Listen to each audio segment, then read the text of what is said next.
Hey guys, everyone out there on Facebook and out there on the internet, Matt Musket with Treadstone Funding, and today I'm really excited to get some experts and some good friends here to talk about something that is in the media a lot, and for anyone in real estate, we don't always know how to approach, and that topic is diversity today. So before we get started and before I introduce our panel of experts and knowledgeable people, I want to introduce Maureen Thompson with Genworth Mortgage Insurance. They have agreed to sponsor today, and I'll let her take it from here. Excellent, thanks. Hello, Matt and Steve and Daryl. I just wanted to give you a quick bit of information. Genworth Mortgage Insurance, our business is about getting people in homes and keeping them there. With our lender partners, such as Treadstone, we help make the dream of homeownership a reality for families across the U.S. And for folks that aren't really familiar with what mortgage insurance is, we are the PMI people, and we help people get into homes without requiring a 20% down payment, which takes a long time to save for. And with that, and I was really excited when you guys had agreed to chat with us today, because mortgage insurance is one of those things that really does make homeownership a lot more accessible for a lot more people, which really plays into our topic today of diversity. And I know, just to kind of introduce, so Daryl on the panel today, Daryl is a realtor I've known for 5 years or so. He's with the Lucas Howard Group, one of the top teams in the West Michigan area. They're always doing really great things, and they really always put their clients, no matter who they are, first. Steve is an attorney, a mortgage expert, a real estate expert, and a lot of other things. He almost just got struck by lightning due to a storm in his area. However, he's going to be with us today. And Steve and I had talked a couple weeks ago about diversity in real estate mortgages. And one of the interesting things there is that there's a lot of people in our industry who the only time they deal with diversity, it's usually in an office email coming from compliance, coming from an attorney. And although we're, hopefully all big fans of diversity and what it can bring, it's oftentimes thrown upon us, and we get it in that light. So we wanted to talk today about embracing diversity in real estate in the workplace, and not only how to embrace it, but what benefits can kind of lead to and how we can get there.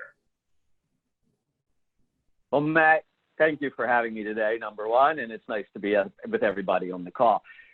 Two things about what you said. First off, the first thing you said is, hey, these are diversity experts. Hey, no, I'm not. Let me just say flat out, I am not a diversity expert.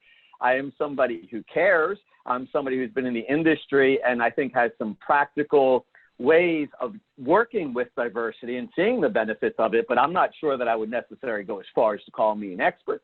And you said that I'm an attorney, which I am an attorney, but I am not here giving legal advice today. But I am saying, hey, with a little bit of that background, how has this played out? And I think you're dead on when you say a lot of people, they hear the word diversity and it comes across in an email. And what the email says is, okay, here's your diversity training. We're going to be doing this once every quarter, and we need you to, and it's screen after screen after screen, and then make sure you sign off on this. And my concern with that is it's being presented to me as the employee. See, I'm not taking the legal role here, but as the employee of, hi, go here, do this, acknowledge that we told you about this, and therefore we won't get sued. And basically what it says is most diversity training will say, thou shalt not discriminate based upon race, religion, age, gender, national origin, medical condition, and sexual orientation. Okay, those are like the big 7 that are sitting right there, right? So, and to me, as a user of that type of training, I'm like, no kidding. I mean, I know that those are not only that they're wrong, but we shouldn't be doing them in the first place anyway. So fine, here, let's check the box. So as I thought about it, and I've been working with a lot of different lenders and real estate companies across the country, what I realized was companies present diversity to their employees as a requirement. You must do this because if you don't, we will get sued. And to get somebody, I think it was your word, Matt, you said how to embrace it. We need to show people not that it's a requirement, but that it's of benefit to embrace it. Well, it's the old WIIFM, what's in it for me? And so the first thing that I think about is to embrace it is not just to say, okay, here's the 7 that we definitely should not discriminate based on, but if you add an 8th and you call it diversity of thought, once we get diversity of thought, then that expands our mind and our activities and what we're doing. And the beauty of that is, where do you get diversity of thought?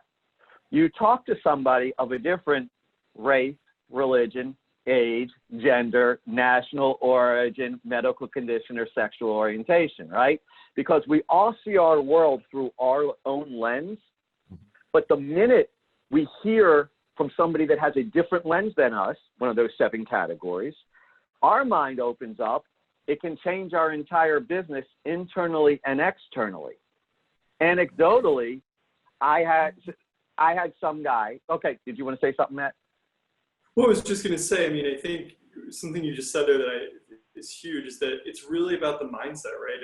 If you only know what you know, as soon as you're exposed to different thoughts, it's a game changer. I think from the homeowner perspective, the home buyer perspective, the realtor perspective, and the lender perspective, by simply having an open mind and then getting some new ideas, it changes your perspective on how you're going to see everything else down the path. Think about it for 1 second. And I mean, this might be going off track. Pull me back in if it is. But Daryl, I would throw this to you as a real estate agent, right? We got to talk to somebody from a different race, religion, age, gender, national origin, medical condition, sexual orientation. Yep. I'll just look at you flat out. I'm a Jewish guy. Now, if you didn't know anything, if you've never dealt with anybody who's Jewish before, if I'm somebody who keeps kosher, what do I need in my kitchen? I need 2 sinks. Yeah. Well, how important would that be for you as a real estate agent to understand that that's a concern for me? And I'm making an assumption here, Daryl. I'm assuming you're not Jewish. Maybe you are, maybe you're not. I don't know. No, completely. No, I mean, yeah, right? But by expressing that, dealing with somebody from one of those 7s, all of a sudden it allows him to do what? Meet his customer need that much better because he understands from where that person is coming. For sure. And what's important to them. We do that through asking questions, right? And I think that diversity starts with culture. And understanding that with your clients. So from my standpoint, it is that. It's asking, what do you absolutely need in a house? Because I don't know. Steve, I wouldn't have known that, right? If we're sitting down for a consultation beforehand and prep, I need to know what strategy we're going with. And I need to know what makes you feel comfortable and confident in the process as a buyer. From your standpoint, from a business standpoint, we make sure we have the right culture in-house as well, so that those issues aren't seen, or where you try to prevent those before it happens. I want to make sure that everybody around me feels comfortable, and I want to feel comfortable in my workspace as well. And we address those issues up front through a private meeting if there are issues there from a diversity standpoint. Yeah. Daryl, think about how this growth. I'm sorry, Matt. But think about what you just said, how that helps you in what your ultimate goal is. Because let's just say you didn't ask that question, and I do keep kosher, let's just assume. So we go through a house and you see a house that has 2 sinks. And you're like, I got no idea. Maybe they're very dirty people here. That's why they have 2 sinks. They have too much to wash. Well, if I'm walking through that house and you're saying they're dirty people that live there, and I realize that the reason there's 2 sinks is because it's a kosher household, what just happened? You just offended your customer. Oh, yeah. So it really is important to make sure we have that open mindset, that diversity of thought, to be able to reflect upon it so we can best relate internally and externally. And I think that's letting go of your assumptions. Wouldn't you agree? Totally. Exactly. Yep. And your point earlier, Daryl, when you mentioned asking questions, even if you have those assumptions, right? An assumption could guide you in theory, and sometimes you might be right, but by asking the questions to everybody, you're really giving yourself and your clients the benefit of the doubt and the opportunity to learn and grow. You know, Daryl, you're on the front lines. I mean, like I work in the back office on the marketing side. Yeah. Steve's out there when COVID's not happening around the country. What are you seeing from an education standpoint? When you're meeting with clients on the front lines, what do they know, and how does diversity help in terms of educating your clients and obviously getting them into the right homes? Yeah, for sure. I think that, getting them into the right homes, and even from a selling standpoint, I think that on both sides, having issued just recently and not knowing that the Holy Quran should not be put or displayed during showings, but it was on a mantle. I didn't know that until we walked into the property, and before we could get through the front door, my buyer wife was ready to go. And just understanding that and asking in that point in time, knowing to freeze and ask, hey, Mr. and Mrs. Client, why is this an issue? Or you talk to me a little bit about this, because I didn't understand this ahead of time, so that I can identify that and know just for anyone else that's in my buyer pool or my pipeline. In addition to that, from an education standpoint, you have to be open. And like Steve said, the diversity of thought is super important. Letting go of your assumptions, because the way that you were raised and what your social norms and your values are different than so many other perspectives. And if you want to survive, not only in this business, but just in life, and be able to communicate through, different creeds and just, different people, that's vital for sure. So education. I think people are scared of it. Yeah, I think people are scared of it because they're scared of saying the wrong thing, or they're scared that they don't know. And I think that's what the whole point is. There's none of us know everything. Yeah. So when you come at it from a very honest approach of please help educate me, I think that was the word Darryl used. Make me better understand. Make me better by understanding and educating me. That's a very sincere place where you're coming at it. So it's not just simply I'm doing this because of business, but I'm really trying to grow here. And I think that's a nice way to do it, and a powerful way to do it. Serve you at a high level and being vulnerable and disarming. Hey, I'm asking something that I don't know. So if I do offend you, please understand that it's me coming from a place that I've never been, or uncharted territory. So teach me, let me know, because I want to know for not only you, but anyone else I'm serving at a high level as well in the future. Well, I think that also goes to the point of kind of being curious. I mean, we mentioned being open, and I think that's where it really starts. But then being curious, being curious about other cultures and other groups other than yourself is a great way to learn. And it's a great way for the conversation to really get started. Now, in terms of, we're saying a lot of great things here. We're talking about some important topics. But what is one thing that someone could do today? Like, we always like to get tangible. Like, what can we do today? What is something that, let's say Johnny is in real estate or mortgages, and he works in an office where the majority of people are like him, not because he wants to, but just that's where he works today. How can he start to expand his circles? How can he expand the types of people that he's around so that he can, benefit from that diversity of thought and diversity of ideas as well? And I would Daryl's say, shaking his head, so I was like, I don't know. I would love to kind of share an idea, and this is just in, kind of observing. I'm involved as part of my job in the local and state level Mortgage Bankers Association. So that's something that is important to me, but there are a number of different organizations that are national in scope, but also have local chapters. The National Association of Real Estate Brokers is predominantly a minority participant organization. The Asian Real Estate Association of America. So if, I would love to branch out and participate in those organizations. NAMBA is another great organization, which is the National Association of Minority Mortgage Bankers. So just even checking out some of the events or checking out some of the resources that those organizations have. If I'm sitting in an office in Grand Rapids, I may not, really know that those organizations exist locally. Yeah. And Maureen, I think it's such an interesting point too, because when I first got into the industry, I would always see like Women's Association of Realtors, Women's Council of Realtors events, and all these different minority-led organizations that are about my industry. But I'm like, well, I can't go because I'm not a woman. But then I found out I can go, and I found out that a lot of these organizations are really there just to open people's minds and to be a great place for connections in general. And then, so you can, even if you're not XYZ that's in the name of the organization, you can show up, you can be a part of them, you can be a supporter, you can be a friend, you can be an advocate. And it's an awesome opportunity to connect with people outside of your circle. That's such a great point.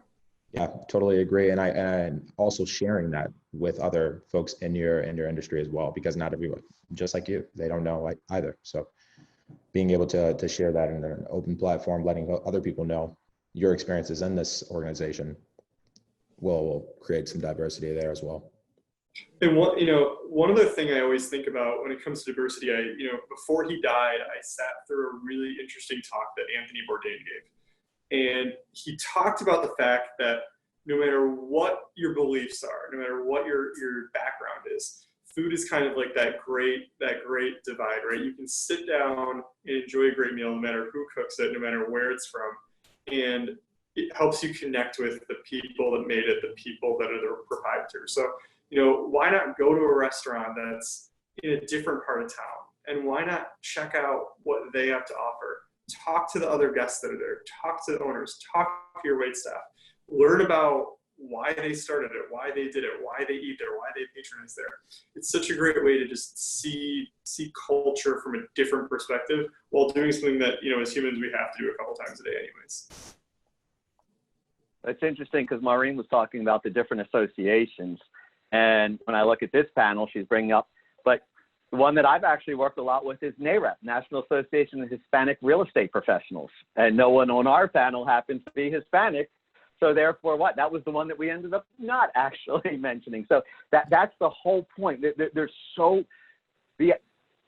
That's what I mean about embracing that opportunity and that thought. It's so vast, it's so big, and there's so much opportunity that's presented right there that it's something that definitely you should be grasping onto.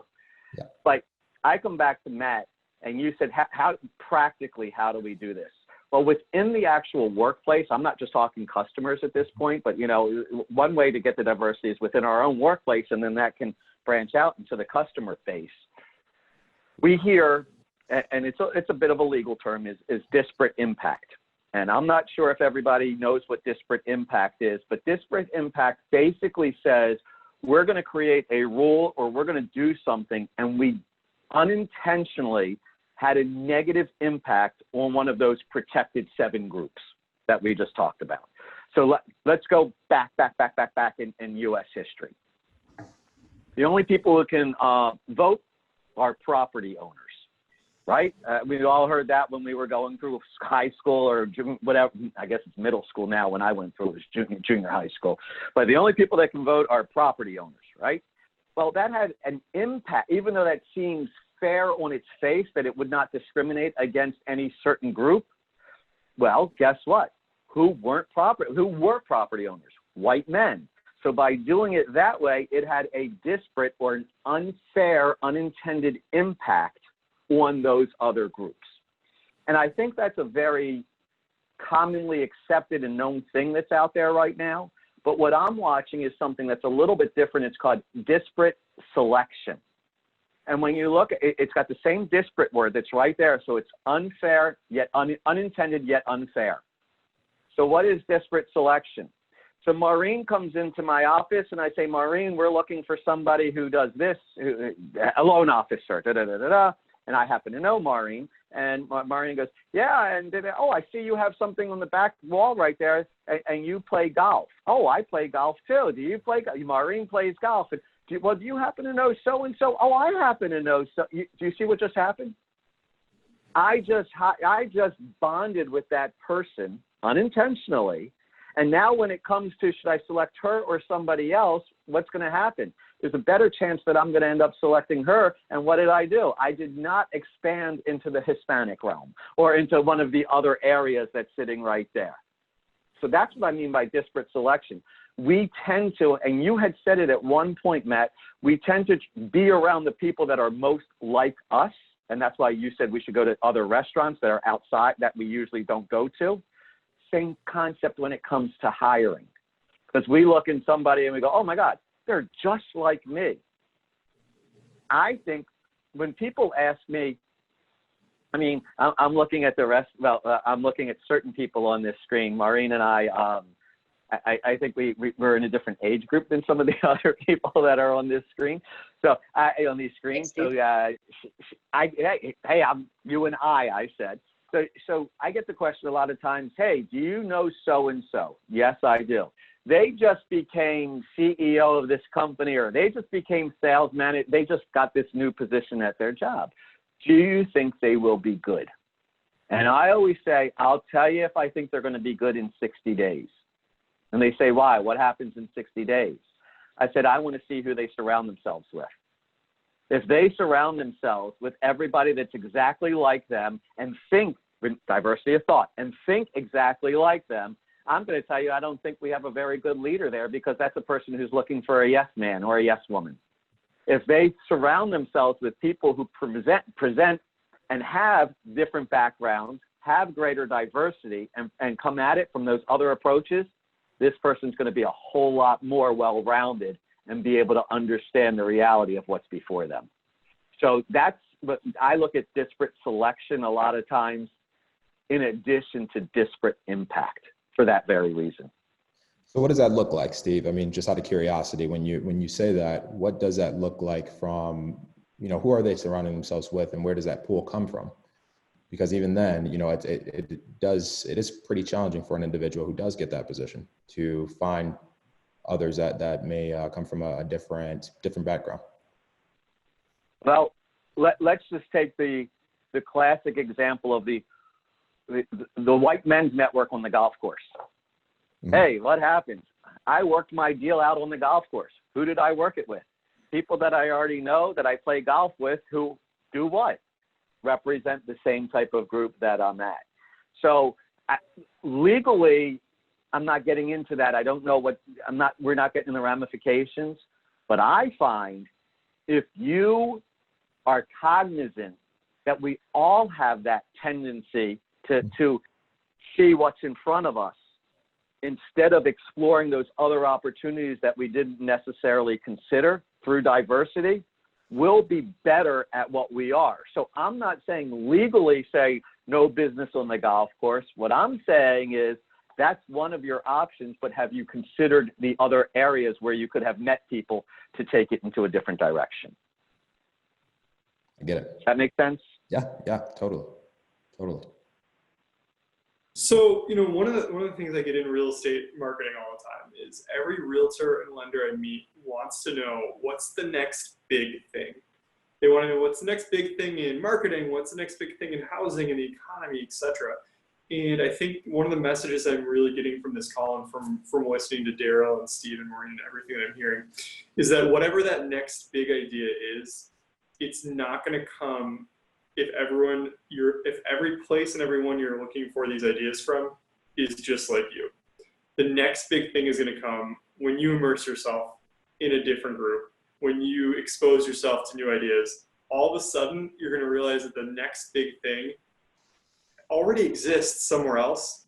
It's just in a different application and how you're going to bring it to your industry or your niche or your meeting with your buyers and sellers. And it doesn't have to necessarily be innovative. It just needs to be different, because difference is what gets noticed oftentimes for the novelty and for the excitement that it can bring to everyone, and the value that it can bring in everybody's lives. Cool. Well, I already know what I know. I already know what I know. If I already knew what the next big thing would be, you know what I'd be doing, Matt? The next big thing. So the only way that I'm going to be able to discover what that next big thing is to what? Not only diversity people, but diversity of business. That's where I think one of the huge changes is going to happen within the mortgage industry. If you look at who the movers and the shakers, like, oh, well, we now have doctor loans. That's not a big mover and a shaker. But if you're trying to totally upend something, it's, hey, what's the technology in another business and how do we apply that into our business? I'm watching that, Daryl. I see that more in real estate than I see that actually in the mortgage world. Because I'm watching in real estate that they're trying to figure out, hey, how can we, instead of having the agent walk through, just go in and put a code on the phone, put the code against the door opens up, and then they can walk through the house, and then they can have a virtual tour that's sitting right there, and they can just show it at the appliance of the refrigerator that's in the house, and they say, oh, well, that's a GE 2000, and it's got another year left on the warranty. And so it's taking the diversity from other businesses and how do we apply it to our world. That's another way to look at diversity, for sure. Agreed. Definitely something that I'm seeing in our industry as well. And I agree with all those points, Steve. Cool. Well, thank you guys all so much for being a part of this today. We're going to be posting this on Facebook, our Instagram Live, and a couple other places. So look forward to seeing some comments and what other people out there have to say about this topic as well. Thanks, guys. Thank you. Thank you. Thank you.